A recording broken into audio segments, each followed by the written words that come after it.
हिन वीडियो में असां साइंस के बारे में जेका बेसिक नॉलेज आ इन के कवर कंदासीं। हाणे साइंस जेको लफ़्ज़ आ इहो हिकिड़ी लातीनी ज़बान जी ॿोली साइंटिया मां वरितल आहे। कहिड़ी ज़बान? लैटिन, जंहिंखे सिंधी में असां लातीनी चवंदा आहियूं, इन खे इंग्लिश में लैटिन चइबो आहे। ठीकु आहे। इन जो हिकिड़ो वर्ड आहे ओहे साइंटिया, इन मां वरितल आहे लफ़्ज़ साइंस। हाँ पहिरां साइंटिया की माना समझनी पवंदी, उन खां बाद असांखे साइंस समझ में ईंदी त माना साइंस छा थी चवणु चाहे। हाँ साइंटिया लफ़्ज़ जेको लातीनी ॿोली जी ज़बान जो जेको वर्ड आहे इन जी माना आहे नॉलेज। ठीकु आहे। इन जी ज़बान छा आहे? नॉलेज। तव्हां नॉलेज जेकॾहिं नाउन कंदव त पोइ नॉलेज नाउन जे तौर ते, पर जेकॾहिं हिन खे तव्हां हीअं लिखो नॉलेज बि चओ पर हिन खे तव्हां टू नो वर्ब जे तौर ते, त पोइ इहो बि सही आहे। ठीकु आहे।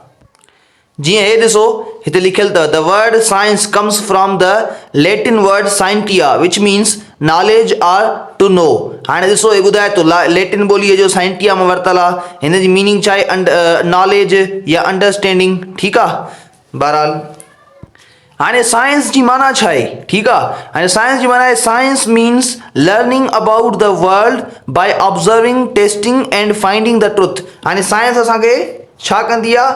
मीन्स लर्निंग अबाउट, लर्निंग जी माना हूंदी आहे सिखणु। लर्निंग अबाउट छा जे बारे में? सिखणु। अबाउट द वर्ल्ड, वर्ल्ड माना दुनिया, काइनात जेका बि आहे, वर्ल्ड जे बारे में उनखे कीअं सिखणु? By observing.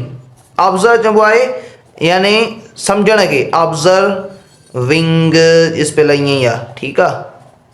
ऑब्जर्विंग चइबो आहे ऑब्जर्व करण खे, कंहिं शइ खे सम्झण खे, पर उनखे उनजा क़िस्म हूंदा आहिनि, ऑब्जर्विंग बि ऐं टेस्टिंग बि।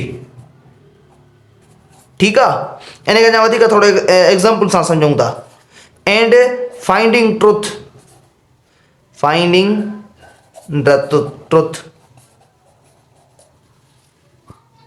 हाणे जीअं तव्हां हिकिड़े साइंसदान जो वाक़ियो ॿुधियो हूंदो त मिसाल जी ॻाल्हि, उन ॾिठो त हिकिड़ी जॻह ते वेठो हुयो, उन नालो घणो करे न्यूटन आहे या वरी ॿियो को आहे, घणो करे न्यूटन आहे। ठीकु आहे। त न्यूटन हिकिड़ी जॻह ते वेठो, पोइ वण मां सूफ़ हेठि किरियो, त उन इहा हाणे ॾिसो इहा हिकिड़ी शइ उन जे अॻियां वाक़िए थी, हिकिड़ो कमु थियो, माना हिकिड़ी नई शइ उन ॾिठी, पोइ उन इहा शइ ॾिठी त इहा ईअं छो थी थिए। ठीकु आहे न। जीअं हिते ॾिसो हे क्वेश्चन लिखियल अथव वाई डज़ इट रेन। जी मिसाल जी ॻाल्हि, कोई माण्हू मींहं खे ॾिसे थो त पोइ उहो सोचे थो त बाबा मींहुं माना कीअं थो थिए।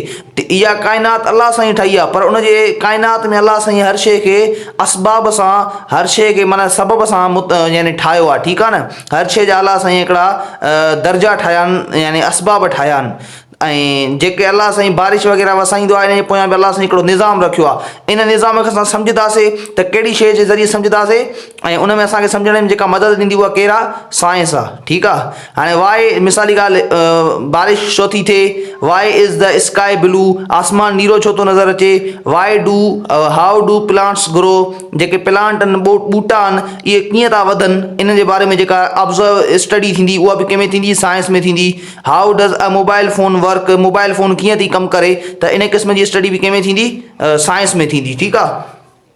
त हाणे न्यूटन जो तव्हांखे वाक़ियो ॿुधायां थो त न्यूटन छा हुयो, हिकिड़ो ॾिठो त हिकिड़े वण तां हिकिड़ो सूफ़ हेठि किरियो, त उन इन शइ खे ॾिठो त हुन चयो त ईअं छो थो थिए, यानी सूफ़ हेठि छो किरियो, इन खे काई शइ भला छिके थी छा हेठि? त हाणे ॾिसो हर माण्हूअ जे अॻियां इहे कम, यानी इहे जेके सो कम थींदा रहिया, पर उन इन शइ खे माना हिकिड़ो नओं ॼातो ऐं हुन माना इन शइ में गौर कयो। त हाणे इन गौर जे करे उन जेको आहे सो इन जे पोयां माना जांच पड़ताल कई, त उन ॾिठो त इहा ज़मीन छा आहे? कशिश थी करे, छिके थी, जंहिंखे असां सिंधी में छा चवंदा आहियूं, इंग्लिश में छा चवंदा आहियूं? ग्रेविटी। ऐं सिंधी में असां हिन खे चवंदा आहियूं कशिश शकल। ओ हीअं कशिश शकल। ठीकु आहे। यानी इहा छा आहे? हिन में कशिश पियल आहे, छिकर पियल आहे। मिसाल जी ॻाल्हि, हे ॾिसो हे मां पेन खई आहे, पेन खे मां छॾंदुमि त इहा हेठि किरी पवंदी, छाजे करे? जो ज़मीन जेका आहे हिनखे हेठि छिके थी पंहिंजी तरफ़। त हाणे इन्हनि शयुनि में ऑब्ज़र्व करणु, इनखे टेस्ट करणु, तजुर्बा, मुशाहिदात, इन्हनि सभिनी मिसाल जी ॻाल्हि तजुर्बो करणु, वरी मुशाहिदो करणु, उन खां बाद जेको नतीजो मिलणु, इन सॼे प्रोसेस खे असां छा चवंदासीं? साइंस जो प्रोसेस आहे, यानी इहा साइंस आहे। ठीकु आहे न। असां हिन वीडियो में साइंस था सम्झूं, लफ़्ज़ वर्ड साइंस असां सम्झोसीं, उन खां बाद साइंस जी असां डेफिनेशन अञा वधीक अञा असां कॉन्सेप्ट क्लियर करण जी कोशिशि था कयूं त साइंस माना आहे छा साइंस, ठीकु आहे न। छो त असुल में छा आहे, असां वटि कुझु स्टूडेंट्स पढ़नि था, उहे चवनि था सर साइंस जो सफ़ा बेसिक खां वीडियो ठाहियो त असांखे ख़बर पए त साइंस यानी आहे छा साइंस, ठीकु आहे न। त उन जे बारे में असां थोरो ॻाल्हायूं था। वरी हिकिड़ी ॿी डेफिनेशन ॾिसो हाणे हिते, simple definition, science is the study of the world around us using observation, experiments and facts. चए थो साइंस हिकिड़ी अहिड़ी स्टडी आहे, स्टडी माना ईअं सम्झो पढ़ाई, हूअं त असां स्टडी पढ़ाई चवंदा आहियूं, पर ईअं सम्झो हिकिड़ी अहिड़ी पढ़ाई आहे जेका दुनिया जे चौधारी असां कंदा आहियूं। कीअं कंदा आहियूं, यूज़िंग ऑब्जर्वेशन जे ज़रिए, शयुनि खे मुख़्तलिफ़ तरीक़े सां सम्झण जे ज़रिए, एक्सपेरिमेंट्स जे ज़रिए यानी उन्हनि जा असां तजुर्बा कराए, हिकु शइ खे ॿिए शइ सां मिलाए, उन्हनि मां जेके तजुर्बा थींदा उन्हनि शयुनि खे हिकिड़ो ॿियो नतीजो, हिकिड़ी ॿी नई शइ हासिलु करे असां दुनिया जे अॻियां पेश था कयूं। ऐं फैक्ट्स यानी उहे सचायूं जेके लिखियल हुयूं, असां उन्हनि खे ॻोल्हे करे माण्हुनि जे अॻियां पेश था कयूं, दुनिया जे अॻियां पेश था कयूं। इहो सॼो कंहिंजे ज़रिए, साइंस जे ज़रिए, ठीकु आहे। हे साइंस जो हिकिड़ो कॉन्सेप्ट आहे। चए थो अञा अॻिते हिकिड़ी ॻाल्हि थो करे, चैट जीपीटी अथव इहा, ठीकु आहे। इन ईज़ी वर्ड्स, चए थो जेकॾहिं आसान लफ़्ज़नि में असां चऊं त साइंस छा आहे, the word science came from a Latin word that means knowing things। चए थो साइंस वर्ड, इहो असां पढ़ी अॻु में ॿुधायमि तव्हांखे मां त इहो लातीनी ज़बान मां वरितल आहे साइंस जो लफ़्ज़, त उनजी माना थो ॿुधाए, उहो लफ़्ज़ नथो ॿुधाए, उहो तव्हांखे मां अॻु में ॿुधायो आहे। चए थो उनजी माना आहे नोइंग थिंग्स, माना शयुनि खे सम्झणु यानी शयुनि खे ॼाणणु, आर लर्निंग थ्रो प्रूफ, या वरी शयुनि खे जंहिं बि शइ खे सम्झंदो न, साइंस जंहिंजो ज़हनी साइंस यानी जंहिंजो ज़हन साइंसी ज़हन हूंदो न, उहो हर शइ जे पोयां प्रूफ घुरंदो, ठीकु आहे। चवंदो त बाबा हीअ शइ, मिसाल जी ॻाल्हि, 2+2 उन खां 4 था चऊं न, हाणे हिन जो प्रूफ अॻियां हे बीठो आहे, ॾिसो 4 हे 2, हिते 2 लिका लिखंदासीं, वरी हिते 2 लिका लिखंदासीं, हाणे हिन खे ॻणंदासीं, घणो थी वियो, 4 थी वियो, त इन जे पोयां प्रूफ बीठो आहे। माना जेको साइंस जे ज़हन वारो माण्हू हूंदो आहे न, उहो साइंस चवंदी आहे प्रूफ ॾियो हर शइ जो, थुले लेखे। पर इहा ॻाल्हि त पंहिंजी जॻह ते आहे, हर शइ जो प्रूफ न थींदो आहे, पर साइंस छा चवंदी आहे, प्रूफ ॾियो हर शइ जो, ठीकु आहे। बहरहाल हे जेको आहे सो साइंस जे बारे में हिकिड़ो कॉन्सेप्ट आहे, थुले लेखे। हाणे साइंस जूं वरी 3 सभ खां वॾियूं ब्रांचिस आहिनि, हूअं त खोड़ सारियूं ब्रांचिस अथसि, पर 3 जेके ब्रांचिस आहिनि उहे सभ खां वॾियूं अथसि। पहिरें नंबर ते जेका अथसि उन जो नालो आहे फिज़िक्स। स्कूलनि में ऐं कॉलेजनि में पढ़ाई बि वेंदी आहे फिज़िक्स, ठीकु आहे। ऐं ॿिए नंबर ते केमिस्ट्री, ऐं 3 नंबर ते बायोलॉजी। हे ॾिसो हाणे हिते चए थो science has 3 big branches. Number पहिरें ते फिज़िक्स आहे, इहा छा हूंदी आहे, स्टडी ऑफ फोर्सिस, यानी जेके फोर्स थींदा आहिनि, फोर्स जा घणा खोड़ सारा टाइप्स थींदा आहिनि। फोर्स खे असां हूअं ज़ोर चवंदा आहियूं, पर फोर्स खे साइंस में वॾो हिकिड़ो वैल्यू आहे, ठीकु आहे। उन खां बाद मोशन, एनर्जी माना ताक़त, पर एनर्जी उन ताक़त खे न जेका इंसान जे जिस्म में ताक़त हूंदी आहे। एनर्जी असां ईअं सम्झो इलेक्ट्रिसिटी खे बि असां एनर्जी चई था सघूं, ठीकु आहे।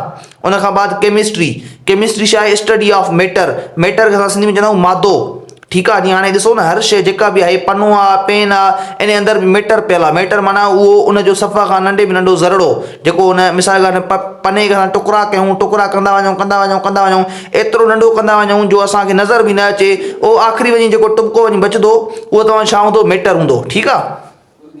इहो मैटर आहे। उन खां बाद एलिमेंट्स जेके पेरियोडिक टेबल में तव्हांखे ॿुधाया वेंदा आहिनि। पेरियोडिक टेबल हिकिड़ी टेबल थींदी आहे जेका केमिस्ट्री में ॿुधाई वेंदी आहे, उन में सॼा लिखियल हूंदा आहिनि। जीअं हाणे गोल्ड आहे, गोल्ड जो पंहिंजो हुन में ॾिनल हूंदो, घणो करे AU आहे या AG आहे, हिन जो जेको आहे केमिकल नालो अथसि हिन जो AG मां सम्झां सिल्वर आहे, AU जेको आहे सो इहो गोल्ड आहे। इन खां अलावा आयरन आहे, इहे सभु छा आहिनि, एलिमेंट्स आहिनि, ठीकु आहे। इन खे एलिमेंट्स चइबो आहे केमिस्ट्री में। ऐं उन खां बाद रिएक्शन्स, यानी उन में मिसाली ॻाल्हि, हाणे मां तव्हांखे ॿुधायां, हे H खे चइबो आहे हाइड्रोजन हिकिड़ी गैस आहे, ठीकु आहे। हाणे हाइड्रोजन जा 2 ऐं हिकिड़ो ऑक्सीजन जो, हाणे इहो छा आहे, एलिमेंट पाण में मिलाईंदा, पोइ हिकिड़ो नओं रिएक्शन पैदा थींदो, उहो छा थींदो, पाणी तयारु थींदो। असां जेको पाणी हूंदो आहे न, उहो ईअं सम्झो हिकिड़ो रिएक्शन आहे, 2 शयुनि जे मिलण सां हिकिड़ी नई शइ तयारु थी आहे।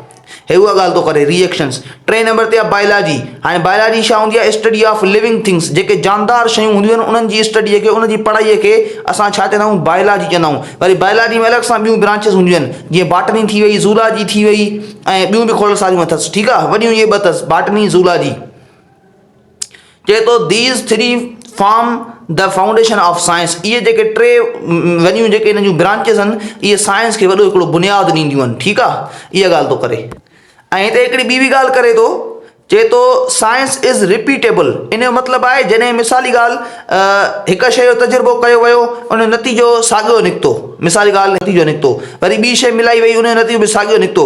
जॾहिं बार बार एक्सपेरिमेंट करण सां नतीजो साॻियो निकिरंदो आहे त उन थ्योरी खे, उन एक्सपेरिमेंट खे साइंस में वॾो हिकिड़ो ट्रस्ट मिली वेंदो आहे। चए थो if the same experiment gives the same result every time, अहिड़ो एक्सपेरिमेंट जेको हर दफ़े साॻियो ई रिज़ल्ट ॾे, द आइडिया बिकम्स ट्रस्ट वर्दी। उहो जेको आइडिया हूंदो आहे, उहो जेको एक्सपेरिमेंट हूंदो आहे, उहो पको ऐं सचो थी वेंदो आहे। ठीकु आहे, इन करे this is why science is reliable. इन करे फॉल्स बि थी सघे थी, जीअं खोड़ सारियूं थ्योरीज़ हुयूं पर हाणे वरी उहे जेको आहे सो उन जी जॻह ते वरी ॿियूं थ्योरीज़ अची वियूं आहिनि त उहा वरी थ्योरी छा आहे पोइ ते हली वई आहे। बहरहाल जेका जंहिंजो एक्सपेरिमेंट जेको आहे बार बार सही ईंदो आहे उहो तव्हां छा हूंदो आहे, पको बणिजी वेंदो आहे।